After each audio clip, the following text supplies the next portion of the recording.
ही माहिती अत्यंत स्फोटक आहे. अंधभक्तांना कायमच्या कोमात पाठवणारी ही माहिती असेल.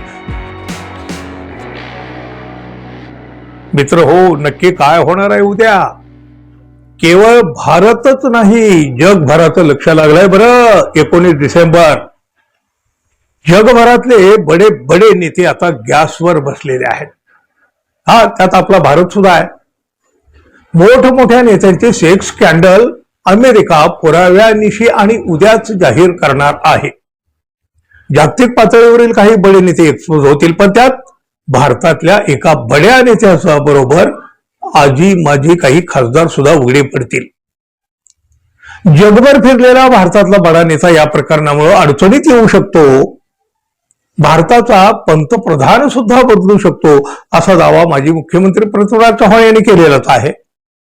पृथ्वीराज चव्हाण काही असं येता जाता उगीच काहीतरी बोलायचं म्हणून बोलणारे नेते नाहीत, तसा त्यांचा इतिहास सुद्धा नाही, आणि म्हणूनच त्यांच्या बोलण्याला फारसं गंभीर्याने घेतलं जाऊ लागलं आहे. बघा, एवढा मोठा विषय जरी असला ना, तरी मोदी मीडियानं हा मोठा विषय टाळलेला आहे, पण तरी सुद्धा अन्य माध्यमांनी याविषयी बरीचशी माहिती दिलेली आहे आणि मोठी खळबळ उडवून दिली आहे. जगभर खळबळ आहे, भारतातही आहे. बड्या नेत्यांना अल्पवयीन मुली पुरवण्यात आल्या आणि त्याचं रेकॉर्डिंगही करण्यात आलं. शिवाय अन्य प्रकारचे पुरावे सुद्धा आहेत. उद्या 19 डिसेंबर रोजी अमेरिकेतून हे सगळं उघड केलं जाईल. त्यामुळे जगभरात मोठी खळबळ उडेल, असा पृथ्वीराज चव्हाण यांचा दावा आहे. त्यांच्या या दाव्याला खासदार संजय राऊत यांनी सुद्धा दुजोरा दिलेला आहे. त्यांच्या या दुजोऱ्यामुळं उद्या अमेरिकेच्या संसदेत किंवा मग संसदेच्या बाहेर नेमकं काय होणार आहे आणि त्यामुळं भारतासह जगभरामध्ये केवढा मोठा भूकंप होणार आहे याची प्रचंड उत्सुकता आता ताणली गेलेली आहे जगभरात आणि भारतभर. संजय राऊत म्हणाले, 19 डिसेंबरला अमेरिकेच्या संसदेमध्ये किंवा संसदेबाहेर काही महत्वाचे गौप्यस्फोट होण्याची शक्यता आहे. त्या कागदपत्रामधून एप्स्टाईन प्रकरणाशी संबंधित भारतासंदर्भातील माहिती समोर येणार आहे.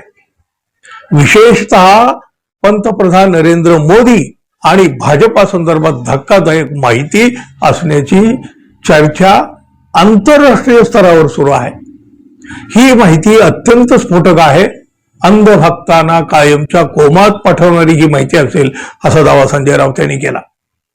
या गौप्यस्फोटानंतर भाजपची मोठी फजिती होणार आहे आणि कितीही प्रयत्न केले तरी भाजपा सत्तेत टिकू शकणार नाही, असं विश्लेषण समोर आलं असल्याचंही संजय राऊत म्हणतात. पृथ्वीराज चव्हाण हे या बाबतीमध्ये तज्ज्ञ आहेत.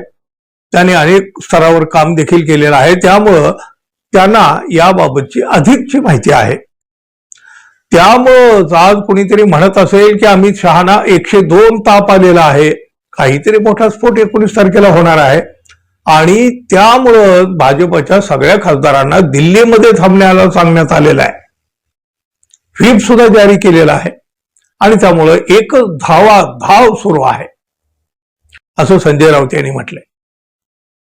प्रचंड चिंता, धास्ती, खळबळ आणि उत्सुकता असं सगळं काही चित्र एकाच वेळी दिसू लागलेलं आहे उद्याच्या 19 तारखेच्या अगोदर. काही जाणकारांच्या मते भारताचा पंतप्रधान बदलेल हे जरा थोडंसं अतिरंजित आहे, पण भारताला मोठा हादरा बसेल यावर अनेकांचं एकमत आहे. मित्रांनो, आता उद्यापर्यंत सगळ्यांनी धीर धरायला हवा.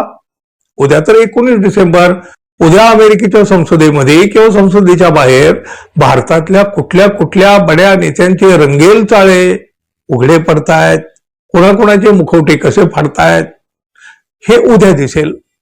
फक्त आजची रात्र आपण वाट पाहूया. धन्यवाद. पुन्हा भेटू. नमस्कार.